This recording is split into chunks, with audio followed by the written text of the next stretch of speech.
Hey, what's going on, everybody? I'm back with another one. Today, I will be diving into how to properly invest into your children and why it is important to do so. Without further ado, let's get to it. When raising a family, or specifically raising children, they don't come with a manual. They don't come with a how-to. So it is up to us to figure out what the best practices are. Now, some would say supporting your children would be doing the day-to-day things like keeping a roof over their head, putting food on the table, keeping clothes on their back. And that is true. But that is not all. That is not enough. You have to be there for your children during the good times and the bad times. You have to be able to uplift them and keep them motivated and keep them going and support their goals, support their dreams into what they want to do in the future. And how do you do that? By asserting yourself and getting all the information possible that would benefit them throughout their journey moving forward. What does that mean? If your child wants to play sports, you have to be realistic about what it is that your child wants to do, okay? If your child wants to play sports, you have to deep dive and find out what type of training it takes, what type of diet they need to be in, how many different coaches do they need in their life. For an example, I have kids that play basketball, one played football, right? What type of training would it take for my children to reach that next level, for my children to be able to develop and evolve above the average?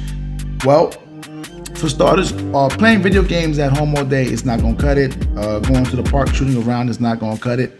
Just playing for a school team or a local club is not going to cut it. And just practicing once or twice a week is not going to cut it. So if you want your child to become the best athlete that they want to be, it is on you, the parent, to commit to getting them to extra practices. Seek out extra help. All right, you have your team practices. Okay, what about individual training? What about helping your child develop the skills necessary to reach that next level? This is a huge investment in the future of your child. Okay, a lot of folks think about college. Okay, college is not. It's not even. It shouldn't even be a conversation for you at that point yet.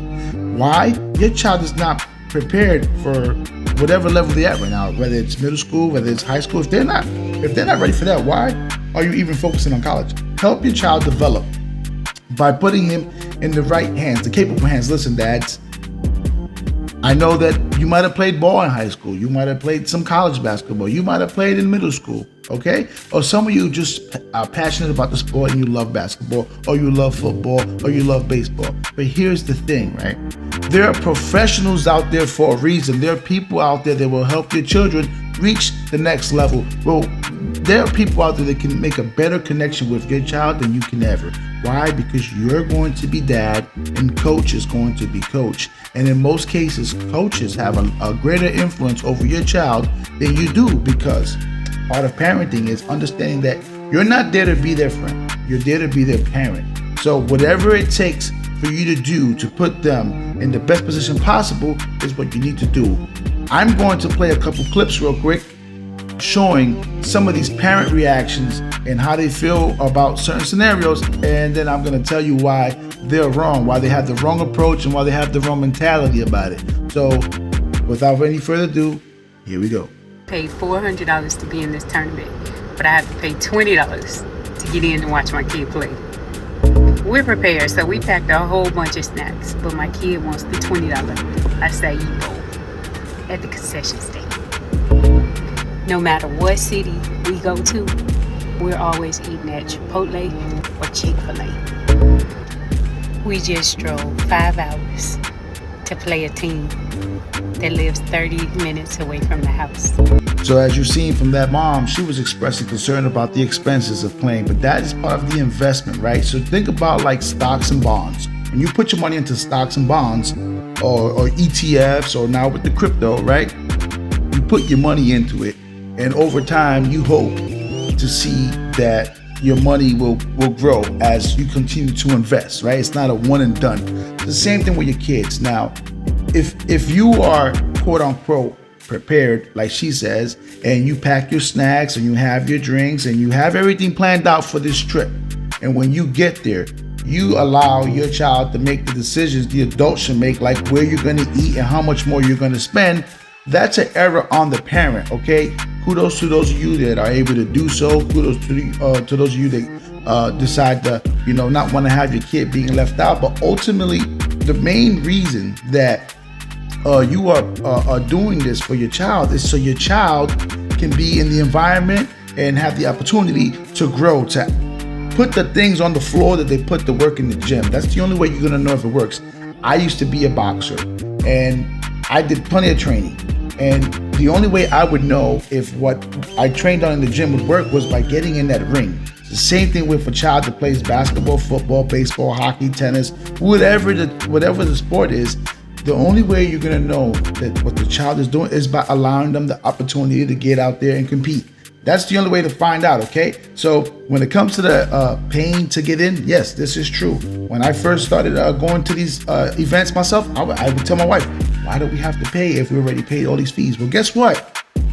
The fees you are paying is so that your child can be part of an organization, is so that your child can have multiple coaches and access to different training camps and so on and so on. The tournaments they go to are not being held or conducted by the team that they play. Okay, so when you show up as a parent, as a spectator, yes, you have to pay to get in there. Okay, just think of it like if your kid was in college and you want to go see your kid play. Do you think you get to go watch your kid play in college for free? No, you have to pay to get in.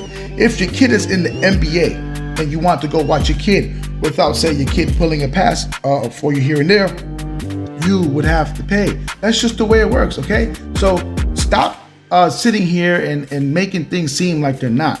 Another thing I want to address is there's this big thing going on about AAU being a scam, okay? AAU is not a scam. AAU is another outlet so that your child can continue to grow and develop their game while they're in their off season with school. So I have my kids, they play for their school teams during the school season. That's priority.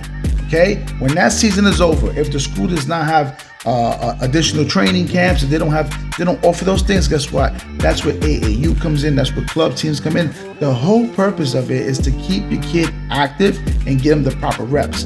And to support what I'm saying, I'm gonna show a clip or two of people calling and claiming AAU to be a scam. And before I say all of this, I will say that some programs out there are a bit much. Some programs out there do a little too much. But I'm gonna give you guys my personal breakdown from my personal experiences.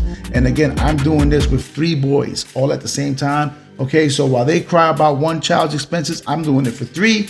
So it's just about doing the homework, doing your due diligence, and make sure you put your child in the best position possible for success. AAU in 2025 is literally a scam. First, because of all the expenses. You have team fees, gas, hotel, food, etc. Second, because you play in tournaments that are labeled showcases that literally do nothing to help put your kid on any sort of a platform.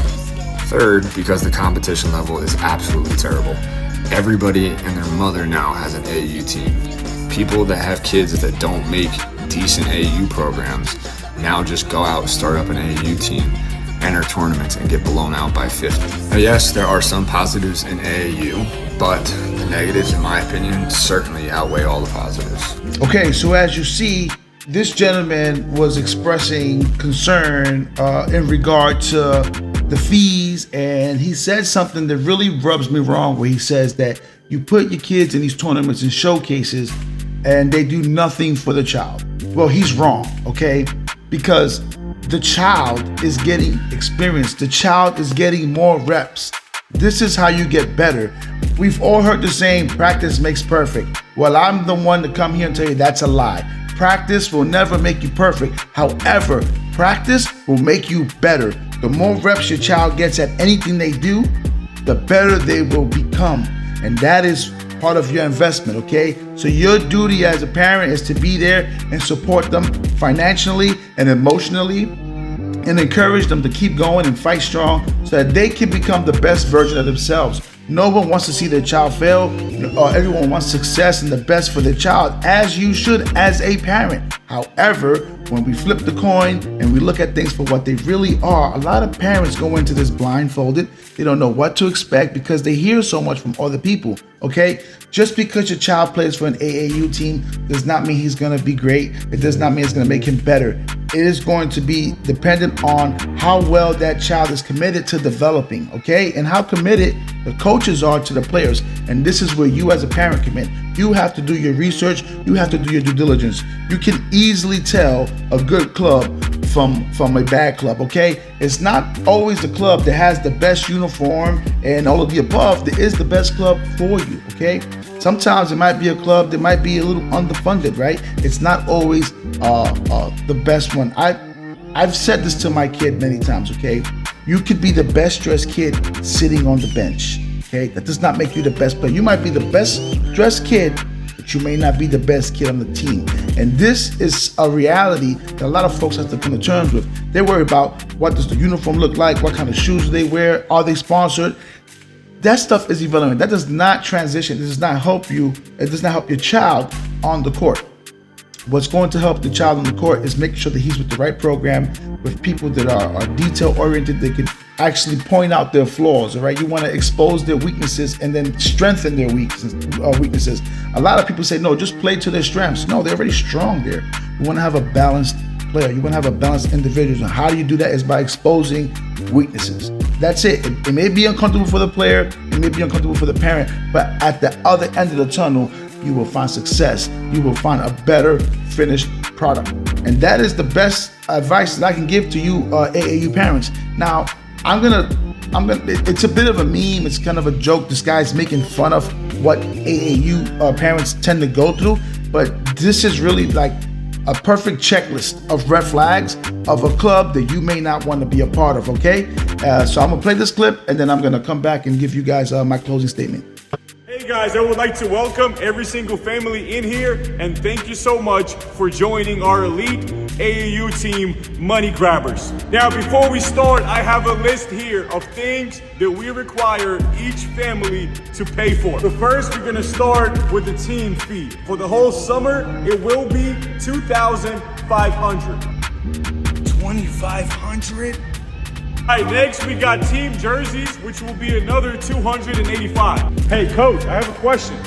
So nothing is included in team fee, like shoes, jerseys? Oh no, team fee is just for you to participate on the team. That's it, doesn't include anything.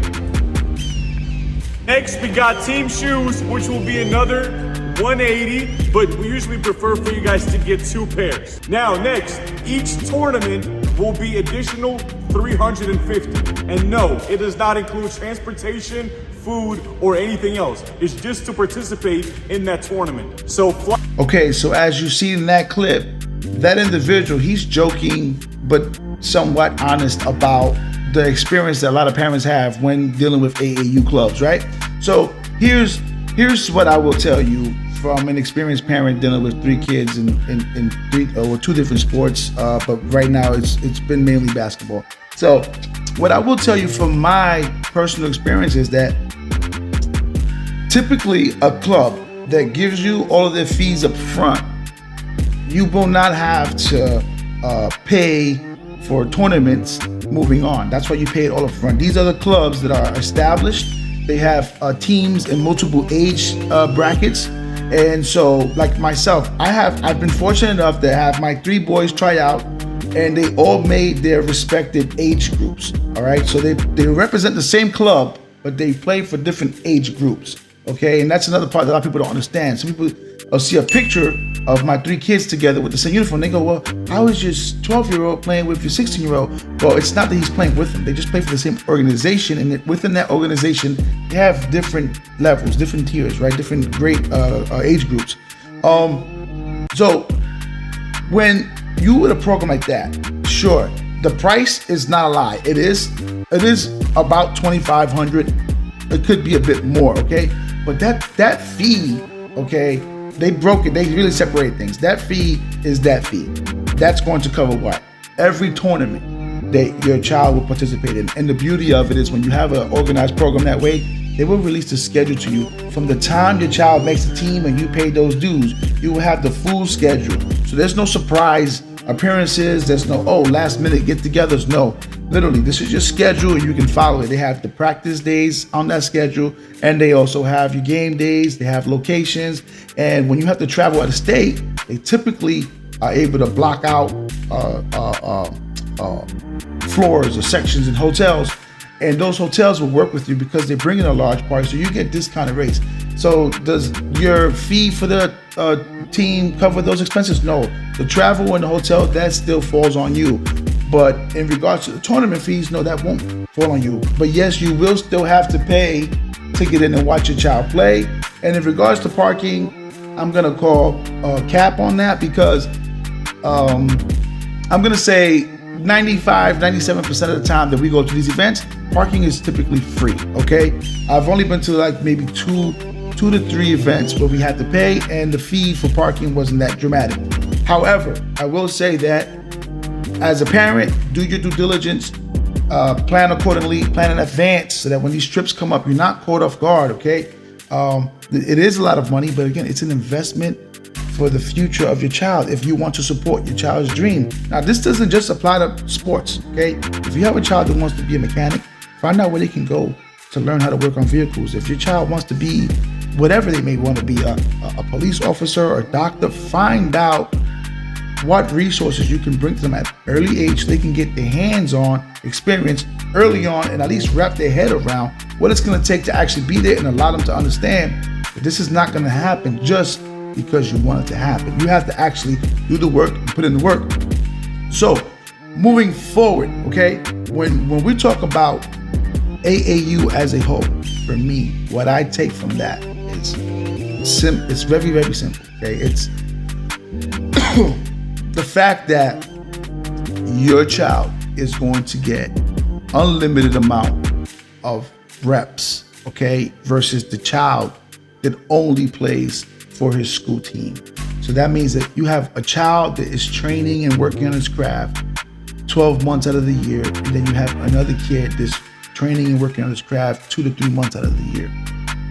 That is a significant difference, okay? And does your child playing AAU guarantee him to be better? No. Some people don't develop the same. Some people just are not cut out for what it is that they're working for, okay? And I've said this in other podcasts where I've said what? Sometimes the things we're passionate about, we're not good at. And that's okay. But having that moment of truth is something that will benefit you a lot better if you acknowledge it earlier than late. Okay? Not everything that you're gonna be passionate about, you're gonna be good at. And not everything you're good at, you're gonna be passionate about, okay? Should that discourage you? No, but that should allow you to sit there as a parent and make a realistic evaluation of your child's performance and see how it is your child is doing down the line, how they're performing along their peers and how they're developing, okay? If you got 5, 6, 7, 8, 9 years of paying in for this kid to keep on growing, developing, and you don't see the growth in your child, I don't say to pull away, but I will say that something has to change, okay? Either the training ain't right, the club ain't right, or maybe the kid ain't right. That's the tough conversation you have to have and the ability you have to have. And when you say these things to your child, it does not make you a bad person, okay? In fact, it makes you a good person because somebody has to be honest with them. Somebody has to tell them the truth, okay? That's part of it. Don't blur the lines between being a parent and being the friend. You are going to always be the parent first, okay? Having that great relationship with your child is a beautiful thing. However, the ability to say the quiet things out loud to them and communicate that and help them understand why it's beneficial for them to make these changes will help your child grow tremendously, okay? Now, bonus content. I was gonna wrap it up. Bonus content. I wanna point something out to you folks that are so asphyxiated with the idea that my child is gonna be a 5-star or my child's school won this title and this and that. I want to show you guys something real quick and explain something to you guys real quick, okay? The idea of a 5-star recruit, sure, it helps your child get all the notoriety and recognition early on, but I want to tell you something, man.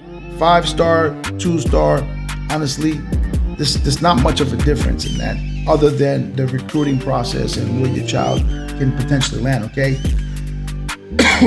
There are a lot of star players that don't end up in D1 programs, because although they may have D1 skill set, they don't have a D1 GPA. Let that marinate. Then you got players that have D1 GPA and D2, D3 skill set, but still end up at a D1 because they can check off a lot more of the positive boxes than the negative boxes. Okay? So don't think that putting your kid in AAU and all this other stuff is gonna automatically make your child a recruitable talent. There are many layers to helping your child advance to that next level and helping them understand the importance of that GPA and that classroom setting and that being coachable and teachable mindset will play massive effects on how they are recruiting. Okay? As a high school kid, you got to understand now you competing against people that's been in college for 2 or 3 years that don't get to play at a high level, or they just want to transfer and get more money. Then you also competing against JUCO kids who actually get 4 years now after they leave JUCO, just like you out of high school. So now you in an uphill battle against grown men. So if you ain't putting in the work in high school, you damn near gonna get. So for those of you that are not familiar, that is Jeff Teague, a former NBA basketball player. So he would know a thing or two about a thing or two when it comes down to recruiting this young talent. Okay? And the reason why I plugged that clip in is just to kind of further validate my point. Now, another thing I want to share with you guys, and I will plug it in at the end of this clip so you guys can see it, and then that'll be the end of the video, is that what? Facts over feelings, okay? In the 2025 NCAA Men's Final Four, the champion, right? The two champion teams, it came down to Florida and it came down to Houston, right? And it's mind-blowing because so much energy is put into where your child plays ball at and what they're ranked at, what they're rated as. Let me tell you guys something. Between the two teams combined, there was not a single 5-star recruit on either program. I will repeat, there was zero 5-star recruits on either team. And those are the two teams that made it to the finals. Those are the two teams that competed for the championship, which, by the way, allow me to take a moment to say congratulations to the Florida Gators for pulling it off, okay? It was a tight fight all the way to the end, okay? And they were led by an individual that, once again, he was not a 5-star recruit. He had an outstanding performance. I mean, both teams played tremendous basketball, great coaching on both ends. But the only reason I want to say this and I raise this point is because what?